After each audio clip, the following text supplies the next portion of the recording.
Hello friends, welcome to my academy channel. बेटा जी, I hope आपने मेरी पहली वीडियो देखी होगी और जिस टाइम ये आप वीडियो देख रहे हो वो शायद पेपर से 1-2 दिन पहले का ही टाइम होगा। तो आपको लगातार सारी वीडियोस चाहिए ना, तो उसके लिए मैंने ये वीडियोस वन शॉट में बना रहा हूँ। आते हैं, बात करते हैं चैप्टर नंबर 3 की, which is linear equation in 2 variable. हर बार की बात मैं आपसे पूछना चाह रहा हूं, what is linear equation in 2 variable. Sir हम बताएं? बताओ भाई। सर वो एक इक्वेशन सी होती है जिसमें 2 वेरिएबल होते हैं। सर उसे हम सब्स्टिट्यूशन मेथड से वो करते हैं, उसमें एक्स वाई की वैल्यू निकालते हैं। सर हम उसमें एलिमिनेशन मेथड का यूज करते हैं। सर हम उसमें ये करते हैं, सर हम उसमें वो करते हैं। आई एम आस्किंग अबाउट बुखार, ठीक है। I am not asking from you that what are the symptoms of the बुखार। हिंदी भाषा में मैं ये पूछ रहा हूँ कि बुखार क्या है। मुझे उससे मतलब नहीं है तुम्हें बुखार हुआ क्यों, चिली पोटैटो खाए या चाउमीन खाई, मुझे मतलब नहीं है। मुझे तो ये मतलब है भाई बुखार क्या है।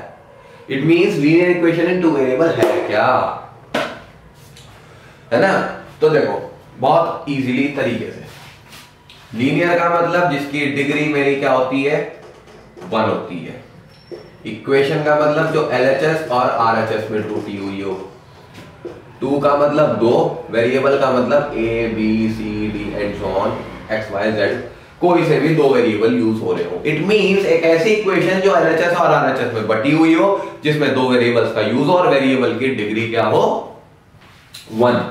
Journal form, general equation. तो जर्नल इक्वेशन क्या है मेरे पास, a1x plus b1y plus c1 बराबर 0 and a2x plus b2y plus c2 बराबर 0, where a1 a2 b1 b2 c1 c2 are integers. Example भी ले लीजिए सर, x प्लस वाई बराबर 9, x माइनस वाई बराबर 3, ठीक है भाई। देख लो इक्वेशन है, ठीक है। पीछे से ले लो, इसे 2 वेरिएबल यूज हो रहे हैं, 2 वेरिएबल यूज हो रहे हैं, ठीक है। LHS RHS है, ये भी LHS ये भी RHS। डिग्री क्या है, पावर्स 1 है, तो ये मेरी लीनियर इक्वेशन इन 2 वेरिएबल होगी ही होगी। जैसे कि पिछले चैप्टर में भी आपको बताया गया था कि सर क्या है, मतलब इस चैप्टर में और क्या है। इसमें मैंने बोला था कि हर एक इक्वेशन का अपना एक ग्राफिकल फॉर्म होता है, ठीक है। अगर मैं ग्राफिकल पार्ट की बात करता हूं तो ग्राफिकल पार्ट हमारा पहली पार्ट आता है हमारा बेटा जी, इंटरसेक्टिंग लाइन्स, ठीक है। दूसरा है पैरेलल लाइन्स, तीसरा है कोइंसिडेंट लाइन्स। सर आप बोल तो रहे क्या है ये, इंटरसेक्टिंग लाइन जो एक दूसरे को किसी भी एक पॉइंट पर काटेंगी, पैरेलल लाइन जो कभी काटेंगी नहीं, कोइंसिडेंट लाइन एक के ऊपर एक, ठीक है। तो इस तरीके से हमारा ये काम होने वाला है, ठीक है। अब पहली बात, सर इक्वेशन को किस तरीके से हम ग्राफिकली शो करेंगे। देखो जी, हमने ये पार्ट, जैसे कि x प्लस वाई बराबर 9 है, हमने क्या कहा था कि 9th क्लास में किसी भी एक वेरिएबल की वैल्यू निकाल लो और एक वेरिएबल की वैल्यू निकालकर हम क्या करेंगे, टेबल बना लेंगे। क्या कि सर x और y, हम y की वैल्यू 0 रखेंगे तो 9 आएगी, 1 रखेंगे तो 8 आएगी, 2 रखेंगे तो 7 आएगी, ठीक है। मेरे पास कोऑर्डिनेट बन जाएंगे, हमारे पास 9 0 8 1 7 2, या आप सॉल्व भी कर सकते हो, खुद देख लो। x की वैल्यू 9 माइनस 0 रखोगे तो 9 आएगी, x की वैल्यू 9 माइनस 1 रखोगे तो 8 आएगी, y की वैल्यू 9 माइनस 2 रखोगे तो 7 आएगी, ठीक है। अब इसको आप ग्राफिकली शो कर सकते हो, नॉर्मली 9 और 0 कहीं यहां पर होगा, 8 और 1, 8 और ये रहा 1, और अगला है 7 और 2, 7 और 2। तो इस तरीके की आपकी एक लाइन आ जाएगी। इसी तरीके से अगर मैं देखता हूं कि दूसरे की x माइनस वाई बराबर 3, तो x की वैल्यू 3 प्लस वाई आ गया। फिर टेबल बना लो। टेबल बनाने के बाद आप क्या करोगे, x और y की वैल्यू 0, 3, 1, 4, 2, 5। तो देख लो 3 और 0 कहीं ना कहीं यहां होगा, 4 और 1, 4 और 1, 2 और 5, तो ये लॉजिक कट गई। इस तरीके की हमारी ग्राफिकली रिप्रेजेंटेशन होती है। ये वाला मेरा x प्लस वाई बराबर 9 और ये वाला x माइनस वाई बराबर 3। ठीक है जी बेटा। तो देखो ये मैंने आपको रिवाइज करने के लिए बताया कि किस तरीके से आप वैल्यूज को निकाल सकते हो, किस तरीके से आप उसको ग्राफिकली शो कर सकते हो। अब देखो ये लाइंस जो है मेरी एक पॉइंट पर काट रही है, so that's why these equations give क्या, इंटरसेक्टिंग लाइंस। इंटरसेक्टिंग लाइन तो दे रही है, ठीक है ना बात। अब बात करते हैं आगे, ठीक है। अब देखो जी सर, हमें तो ये बता दो क्योंकि हमारा है शॉर्टकट वाला हिसाब, समझ लो ना। देखो आप तो सर समझ ही लेते हो सब कुछ हमारी, हमें चाहिए सीधा सॉल्यूशन। हमें तो ये बता दो कि ये इक्वेशंस को देख के कैसे पता लगा सकता हूं कि वो इंटरसेक्टिंग लाइन देंगी। हमें तो प्रूफ चाहिए, है ना। जैसे कि मान लो किसी फ्रेंड ने चॉकलेट खाई, तो आप क्या हुआ, बेटे चॉकलेट खा गया, दिखा रैपर दिखा, उसकी जेब में आप रैपर ढूंढोगे। तो वही वाली कंडीशन है कि सर आपने इंटरसेक्टिंग लाइन तो बता दी, हमें तो ये बता दो कि रैपर कहां है। इट मींस कैसे पता लगा, हमें तो मतलब एक वो चाहिए, प्रूफ चाहिए कि हमारा जो क्वेश्चन है वो सही है। अगर आपकी इंटरसेक्टिंग लाइन आ रही है तो आप कैसे पता लगा सकते हो। देखो अब बात करता हूं मैं रेशियोज की। किसकी, A1 A2 B1 B2 C1 C2, दोनों के दोनों जो मेरे इक्वेशंस हैं, उन इक्वेशंस के जो मेरे क्या है कोफिशिएंट्स हैं, उनका मैंने रेशियो निकाल लिया ना। अब इसके बाद क्या है, सुनो। देखो आप तीनों को कभी कंपेयर नहीं कर सकते। अगर मैं आपसे ये कहता हूं कि 7, 8 और 1 में कौन सा छोटा है, तो आप क्या करोगे, सबसे पहले यहां तो सर बता दूंगा मैं 1 लगता है, काउंटिंग तो मुझे आती है। बट अगर मैं ये लगा दूं, अब बताना जरा, तो सबसे पहले आप क्या करोगे, किन्हीं दो को कंपेयर करोगे, फिर दो में से बड़ा निकालोगे, फिर तीसरे से कंपेयर करोगे। तो इस तरीके से तो करोगे ना मेरे भाई। तो यहां पर भी ये कंडीशन करेंगे ना। तो देखो पहले मैं क्या करता हूं, A1 और A2 को B1 और B2 के साथ कंपेयर करता हूं। मेरे पास आएंगी दो कंडीशंस, या तो ये बराबर होंगे सर, या मेरे ये बराबर नहीं होंगे। यही तो है। अगर वो बराबर हुए तो ही तो मैं आगे जाऊंगा। चलो अब बात करते हैं आगे की। सर यहां तक तो मेरे पास था ही, देख लो यहीं से तो जनरेट कर रहा हूं ना अगला इक्वेशन। अब इसे कंपेयर करेंगे C1 और C2 से, तो या तो C1 C2 बराबर होगा या C1 C2 बराबर नहीं होगा। क्लियर है। अगर आपने ये चीज समझ ली तो मेरे भाई कुछ नहीं रखा इस चैप्टर में। ये सबसे ज्यादा खतरनाक चैप्टर बच्चे मानते हैं। देखो अगर आपका ये बराबर है तो आगे जाके कुछ ना कुछ मिलेगा, लेकिन अगर ये बराबर नहीं है तो 110% इंटरसेक्टिंग लाइन वो देने वाला है। ठीक है। अब बात करता हूं, अगर वो यहां पर C1 के भी बराबर है तो यहां पर वो देगा आपको कोइंसिडेंट लाइंस। अगला आता है, अगर वो बराबर नहीं है सर तो वो देगा पैरेलल लाइंस। अगर एक क्लियरली बोल रहा हूं, एक एमसीक्यू रखा भाई, जाओ जी लो अपनी जिंदगी, ठीक है ना। तो वाला सीन है। एक एमसीक्यू इस पूरे चार्ट के ऊपर एक एमसीक्यू रखा हुआ है। दूसरा इसी चार्ट से दूसरा क्वेश्चन, वो कहता है कि how many solutions does give the following equations. Simple सीधा सा क्वेश्चन है कि जो मेरी दो इक्वेशंस हैं वो कितने सॉल्यूशन देंगी। अब सॉल्यूशन ही नहीं पता था, है ना। हमें तो यही नहीं पता कि इंटरसेक्टिंग क्या होती है, पैरेलल क्या होती है, कोइंसिडेंट क्या होती है, तो आप हमसे क्यों मजाक कर रहे हैं, क्यों हमारी बेइज्जती सी मार रहे हैं? तो मैं बताने वाला हूं ना। तो देखो देखो इंटरसेक्टिंग में क्या बताया था, एक यहां पर हमारा एक सॉल्यूशन है ना, पैरेलल में कोई कट रही है नहीं है, कोइंसिडेंट में सेम है, तो यानी कि जिसका एक सॉल्यूशन है वो वन सॉल्यूशन, यानी कि इंटरसेक्टिंग में हमेशा वन सॉल्यूशन मिलने वाला है। अब बात करता हूं कोइंसिडेंट में, तो इनफाइनाइटली मैनी सॉल्यूशन।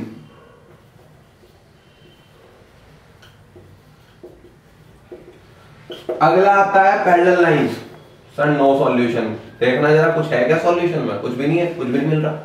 कोइंसिडेंट में बहुत कुछ मिल रहा, इंटरसेक्टिंग में एक पॉइंट मिल रहा है, तो मेरा एक नंबर का क्वेश्चन और तैयार हो गया। ठीक है जी। अब बात करता हूं मेरे भाई, सुनो ध्यान से अब एक और चीज की। ज्यादातर जो क्वेश्चन बनता है, जो ज्यादातर आपको क्वेश्चन वो देगा यहां से, कोइंसिडेंट लाइन से इनफाइनाइटली मेनी सॉल्यूशन से। बट बोर्ड है वो, कुछ तो करेगा तुम्हारे साथ, फ्री फंड के नंबर थोड़ी होते देखे। तो ज्यादातर मोस्ट इंपॉर्टेंट क्वेश्चन बताने जा रहा हूं, ध्यान से सुनिएगा। वो इंपॉर्टेंट क्वेश्चन क्या है इसी चीज से, लेकिन दिक्कत नहीं लेनी है। देखो ज्यादातर क्वेश्चन इसके ऐसे आते हैं, kx + 2y = 3 और 3x + 4y = 5। ये दो इक्वेशंस है। वो कहता है find the value of k if these equations give intersecting lines. ज्यादातर वो हमारी, मैंने 3 पार्ट बताया ना, एक तो इंटरसेक्टिंग बताई है, दूसरी बताई पैरेलल, और तीसरा बताया आपका कौन सा, कोइंसिडेंट। वो इंटरसेक्टिंग लाइन कह रहा है, इंटरसेक्टिंग लाइन के साथ वो वन सॉल्यूशन भी कह सकता है कि find the value of k if the equations give the following equation gives one solution या फिर इंटरसेक्टिंग लाइन। एक नंबर का क्वेश्चन बहुत अच्छा तैयार हो रहा है, एक नंबर का क्वेश्चन भी कह दो, 2 नंबर का क्वेश्चन भी कह दो। अब देखो ध्यान से, अगर मैं इसको कंपेयर करता हूं तो a1 की वैल्यू क्या आ गई, b1 की वैल्यू 2 आ गई, c1 की वैल्यू -3 आ गई, क्योंकि हम इस इक्वेशन को हमेशा उसी जनरल फॉर्म में रखने वाले हैं। ऐसे ही a2 = 3 आ गया, b2 = 4 आ गया और c2 = 5 आ गया। क्लियर है बात? अब देखो इंटरसेक्टिंग लाइन दे रहा है जरूर, और अभी अभी मैंने आपको एक चीज समझाई है कि अगर इंटरसेक्टिंग लाइन होगी तो a1/a2 does not equal to b1/b2 के है। It means k/3 does not equal to 2/4 हो जाएगा, ये लो जी 1/2। अब k की वैल्यू क्या आ जाएगी आपके पास, k की value does not equal to 3/2 आ जाएगी। और यहां पर आकर बच्चे के अंदर अपना सेल्फ कॉन्फिडेंस खत्म हो जाता है। क्यों? Sorry, does not equal to आ गया, ये तो क्वेश्चन मेरा गलत हो गया था। और बहुत ही मतलब एक प्राउड मोमेंट के साथ आता है, सर देखो बिल्कुल सही करके आया मैं। क्या करके आता है वो क्या करके आता है, = k = 3/2, और वो दिखाता है, सर मैं आंसर भी लिख के लाया, देखो कैसे। क्यों? जब मेरा बेसिकली अगर it does not equal to आ रहा है तो ये क्यों है, इसका और इसका मतलब जानते हो? इसका मतलब क्या है कि वो डज नॉट इक्वल टू है। इट मींस अगर एक चॉकलेट है वो 5 रुपए की है, अरे सर जी मैं तो 10 रुपए लेके आया उसे, आपके अकॉर्डिंग तो बराबर है वो, डज नॉट इक्वल टू और इक्वल टू तो बराबर है ना। यहां कैसे हो गया, यहां तो नहीं देके आते, यहां तो 5 रुपए वापस लेके आते हो। तो मेरे भाई ये गलती कभी मत करना। इसका मतलब यही है कि डज नॉट इक्वल टू है तो डज नॉट इक्वल टू है। मैं पहले बोल रहा हूं, ये क्वेश्चन ये भी आता है, 2 नंबर का क्वेश्चन आता है। अगर मैं बात करता हूं एमसीक्यू की, तो एमसीक्यू में आपको जो ऑप्शन देने वाला है वो k = 2, सॉरी चलो 3, b = k does not equal to 3, c k = 3/2, और बहुत प्राउडली आप इस पे लगा के आते हो। अब देखना आंसर आपका कौन सा है, तो ये आपका रॉन्ग आंसर हो जाता है, यही आपका राइट आंसर होगा। डज नॉट इक्वल टू है तो डज नॉट इक्वल टू ही आएगा, ध्यान रखना, ठीक है। अब बात करता हूं किसकी, अब इसको सर सॉल्व कैसे करेंगे। अब बात करते हैं सॉल्यूशन की। तो सॉल्यूशन के तरफ अगर मैं चलूं तो यहां पर मेरे पास तीन मेथड्स होते हैं। पहला मेथड होता है सब्स्टिट्यूशन मेथड, दूसरा होता है बेटा elimination method, and third one is cross multiplication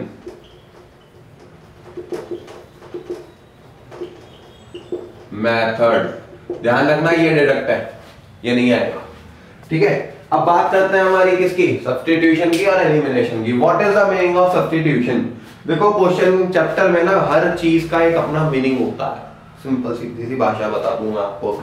और सब्स्टिट्यूशन का मतलब अगर आप समझ गए तो मेथड आप समझ जाओगे। सब्स्टिट्यूशन का मतलब होता क्या है ये बताओ। तो सब्स्टिट्यूशन का मतलब क्या होता है, आपके स्कूल में कभी कभी ऐसा होता है, क्योंकि जब जनरली मेरे साथ होता है वो यही होता है कि मेरे मतलब नॉर्मली जो टीचर्स, अगर मैं थोड़ा बाद में जाता हूँ तो बच्चे क्या पूछते हैं, सर मैडम वसु सर है?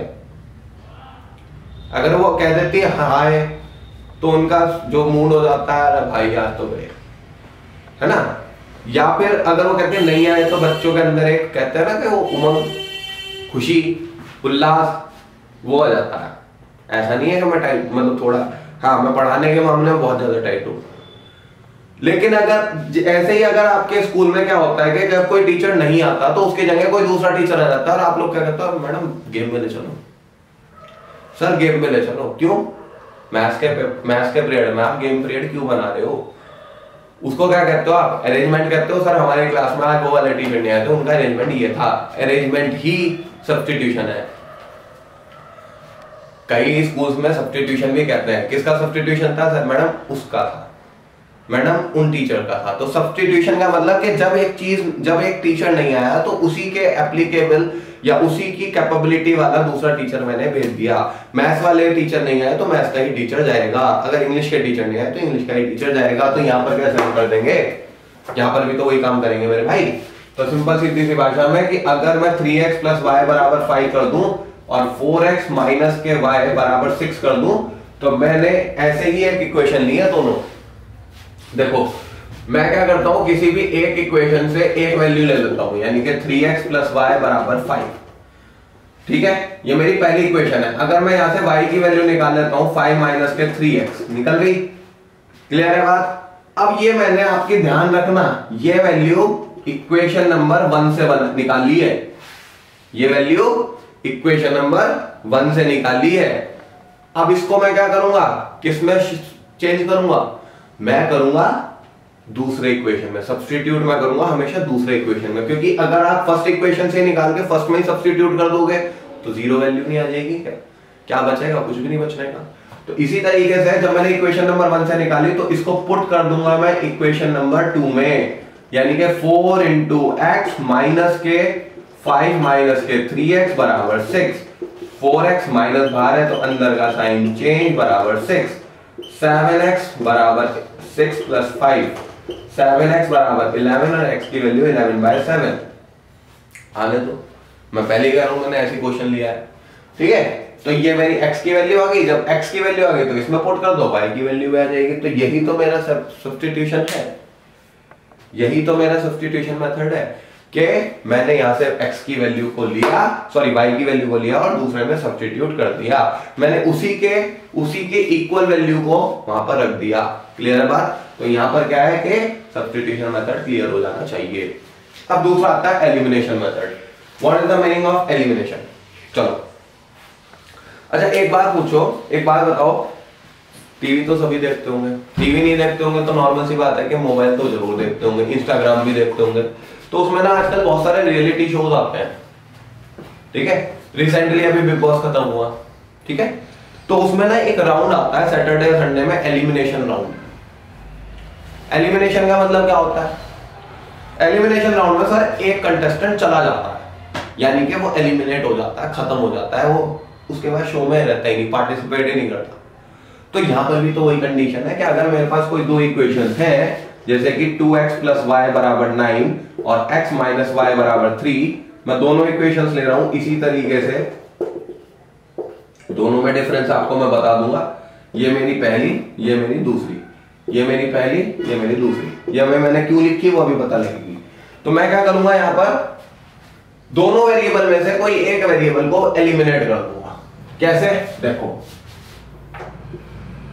y सबसे पहले देखेंगे कि इनके कोफिशिएंट किसके सेम है। अगर सेम है तो ज्यादा कुछ करना नहीं, ठीक है। अगर सेम नहीं है तो कर दो, ठीक है, सेम कर लो। यहां पर क्या सेम है, अब देखो एक प्लस का एक माइनस का है, कुछ करना ही नहीं। तो अगर ऑपोजिट साइन गया तो ऑन एडिशन, ऑन एड ये गया, ये हो गया 3x बराबर 12, x की वैल्यू 12/3, इट मींस 4। अब 4 की वैल्यू किसी में भी रख दो तो y इधर 4 - 3 बराबर y की वैल्यू क्या आ गई 1। बहुत सिंपल सीधा प्रोसेस है, ज्यादा कुछ करना ही नहीं। यही है मेरा एलिमिनेशन। अब सर आपने ये वाली ये क्यों ली थी, ये वाली इक्वेशन क्यों ली थी? देखो यहां पर क्या है, देखो यहां पर भी मैं x को करूं चाहे y को करूं, किसी को भी करूं, ठीक है। मान लो अगर मैं x को कर रहा हूं, अब मैंने क्या बोला था कि कोफिशिएंट सेम होना चाहिए। अब मेरा कोफिशिएंट क्या है, यहां पर अलग अलग है तो कोफिशिएंट सेम बना लूं ना मेरे भाई, डर क्यों रहे हो? यहां पर 1 है, यहां पर 2 है, तो इनटू कर दो 2 से। तो मेरी एक इक्वेशन तो जैसी है वैसी ही है, ये दूसरी इक्वेशन अब 2 की इनटू सभी में होगी। 2 3 जा 6y बराबर 3 2 जा 6। अब देखो सर मैं, हाँ अब सर मैं क्या कर रहा था, x को सेम कराना मैंने, ये मेरे कंडीशन बन गई ना। लेकिन सर यहां पर तो ऑपोजिट साइन थे, यहां तो सेम साइन है, क्या करूंगा मैं? तो ऑन सब्ट्रैक्शन। और जब आप छोटी क्लासेस में ये करते थे, अभी तो करा मैंने ये, लो मैंने क्या करा था, बाहर माइनस है तो अंदर का साइन चेंज, यानी कि ऑन सब्ट्रैक्शन पे नंबर अंदर का साइन चेंज, ये अगर प्लस है तो माइनस, माइनस है तो प्लस, ये खत्म हो गया। -5y बराबर 3, ठीक है। तो y की वैल्यू 3/-5 यानी कि माइनस के 3/5। और कह सकते हो यहां पर इसकी वैल्यू सेम पुट करो किसी भी इक्वेशन में और x की वैल्यू ले आओ। तो यहां पर आपका ये चैप्टर भी क्लियर हो जाना चाहिए। और अगर कोई प्रॉब्लम है तो कमेंट सेक्शन में डाल सकते हैं, ठीक है ना। और अपना भला कर लो तो दूसरों का भी भला कर लो, है ना। तो नॉर्मल सी बात है कि शेयर, ठीक है, कमेंट, ये चीज जरूर करना। क्योंकि ऐसा नहीं है कि कहते हैं ना कि वो डायलॉग है, वो डायलॉग को ना तुम लोग जरा ज्यादा वो सीरियसली ले लेते हो। क्या वो 3 इडियट देखिए ना, उसमें एक डायलॉग नहीं है कि दोस्त अगर फेल हो जाए, वो सॉरी दोस्त अगर फेल हो जाए तो दुख होता है, लेकिन अगर दोस्त फर्स्ट आ जाए तो ज्यादा दुख होता है ना। तो ऐसा नहीं, दुख और सुख बांट के चलना चाहिए। अगर अपना भला कर लो तो दूसरे का भी भला कर लो। ऐसा नहीं है दोस्तों को दुख नहीं पहुंचाया करते। ओके बेटा, थैंक यू।